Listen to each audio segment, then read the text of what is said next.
Friends, आप देख रहे हो मेरे YouTube channel the living legend.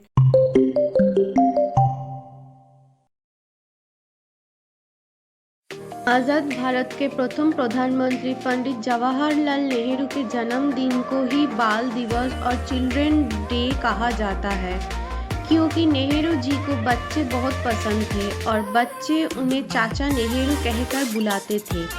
अगर हम नेहरू जी के जीवन को विस्तार से पढ़ें तो हमें उनके जीवन से ढेर सारी सीख पाने के लिए मिलती है। नेहरू जी एक महान स्वतंत्रता सेनानी थे। देश को आज़ाद कराने के लिए नेहरू जी ने महात्मा गांधी का साथ दिया था। नेहरू जी के अंदर देश प्रेम की ललक साफ दिखाई देती थी।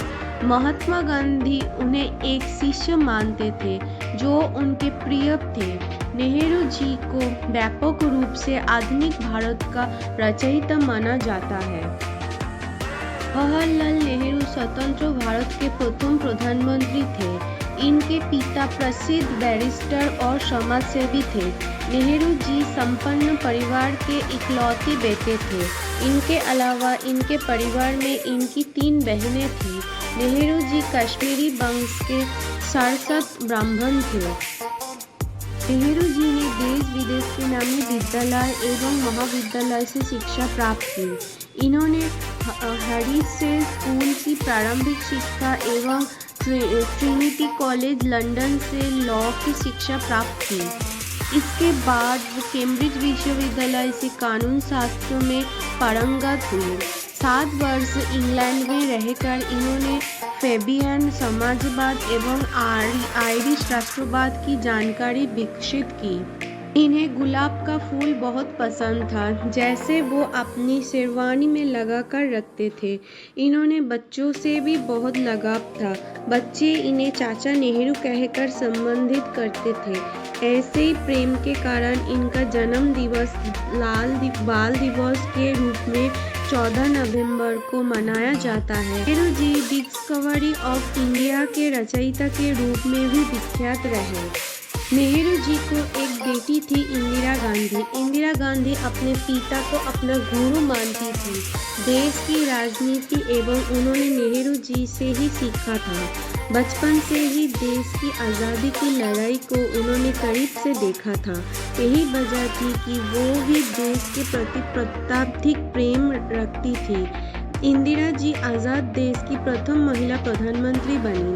भारत देश को आगे बढ़ाने एवं मजबूती देने में इंदिरा जी का मुख्य योगदान था। 1912 में नेहरू जी ने भारत लौटकर इलाहाबाद हाईकोर्ट में बैरिस्टर के रूप में कार्यरत हुए।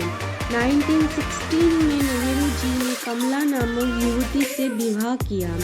1970 में वो होम लीग से जुड़ गए। 1909 में नेहरू जी गांधी के संपर्क में आए, जहां उनके विचारों ने नेहरू जी को बहुत प्रभावित किया और राजनीतिक ज्ञान इन्हें गांधी जी के नेतृत्व में ही प्राप्त हुआ। यही वजह समय था जब नेहरू जी ने पहली बार भारत की राजनीति में कदम रखा था और उसे इतने करीब से देखा था। 1909 में गांधी जी ने रौलट अधिनियम के खिलाफ मोर्चा संभाल रखा था। नेहरू जी गांधी जी के सविनय अवज्ञा आंदोलन से बहुत प्रभावित थे। नेहरू जी के साथ उनके परिवार ने भी गांधी जी का अनुसरण किया। मोतीलाल नेहरू ने अपनी संपत्ति का त्याग कर खादी परिवेश धारण किया। 1920 से 1922 में गांधी जी द्वारा किए गए असहयोग आंदोलन में नेहरू जी ने सक्रिय रूप से हिस्सा लिया। इस वक्त नेहरू जी पहली बार जेल गए। 1924 में इलाहाबाद नगर निगम के अध्यक्ष के रूप में 2 वर्षों तक शहर की सेवा की। 1926 में इन्होंने इस्तीफा दे दिया। 1926 से 1928 तक नेहरू जी अखिल भारतीय कांग्रेस के महासचिव बने। गांधी जी को नेहरू जी में भारत देश का एक महान नेता नजर आ रहा था। 1928 से 1929 में मोतीलाल नेहरू की अध्यक्षता में कांग्रेस को वार्षिक सत्र का आयोजन किया गया। इस सत्र में 2 गुट बने। पहले गुट में नेहरू जी एवं सुभाष चंद्र बोस ने पूर्ण स्वतंत्रता की मांग का समर्थन किया और दूसरे गुट में मोतीलाल नेहरू और अन्य नेताओं ने सरकार के अधीन ही प्रभुत्व संपन्न राज्यों की मांग की। 2 प्रस्ताव की लड़ाई में गांधी जी ने बीच का रास्ता निकाला।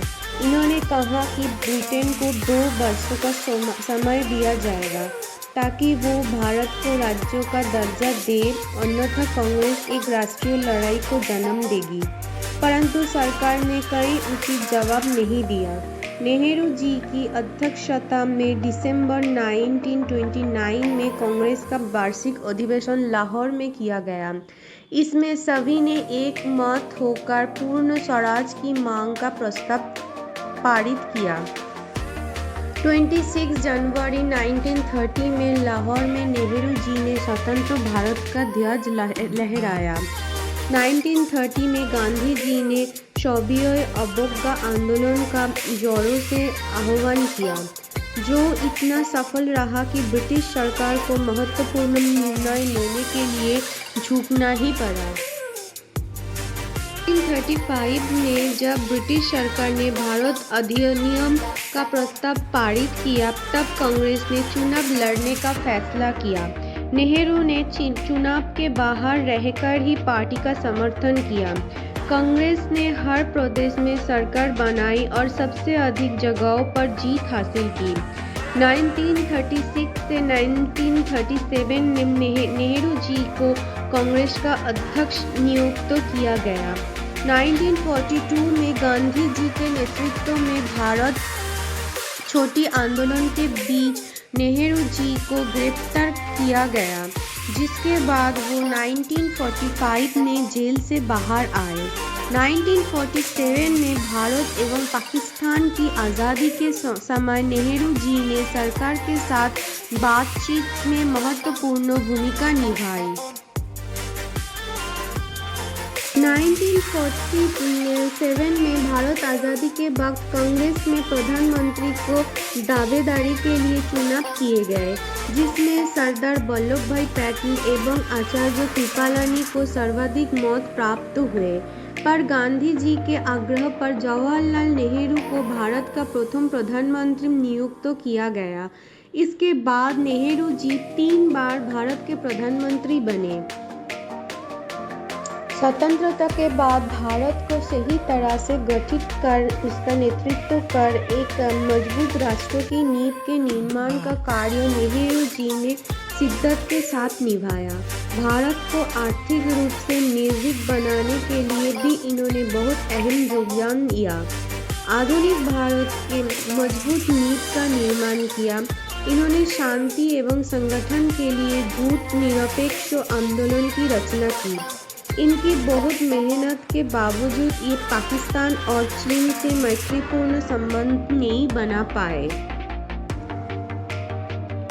1955 में नेहरू जी को देश के सर्वोच्च सम्मान भारत रत्न से नवाजा गया। नेहरू जी अपने पड़ोसी देश चीन और पाकिस्तान के साथ संबंध सुधारने के लिए हमेशा प्रयासरत रहे। इनकी सोच थी कि हमें अपनी पड़ोसी से अपने समान प्रेम रखना चाहिए, लेकिन 1962 में चीन ने भारत पर हमला कर दिया, जिससे नेहरू जी बहुत आघात पहुंचा। पाकिस्तान से भी कश्मीर मसले के चलते कभी अच्छे संबंध नहीं बन पाए। 27 मई 1964 को दिल का दौरा पड़ने से स्वर्गवास हो गया। उनकी मौत भारत देश के लिए एक बहुत बड़ी क्षति थी। देश के महान नेताओं एवं स्वतंत्रता संग्रामी के रूप में उन्हें आज भी याद किया जाता है। उनके याद में बहुत सी योजनाएं, सड़क बनाई गई। Jawaharlal Nehru school, Jawaharlal Nehru technology university, Jawaharlal Nehru cancer hospital आदि के शुरुआत इन्हीं के सम्मान में की गई है। तो आज के लिए इतना ही। मैं फिर से आऊंगी आपके पास एक सुंदर कहानी के साथ। Thank you.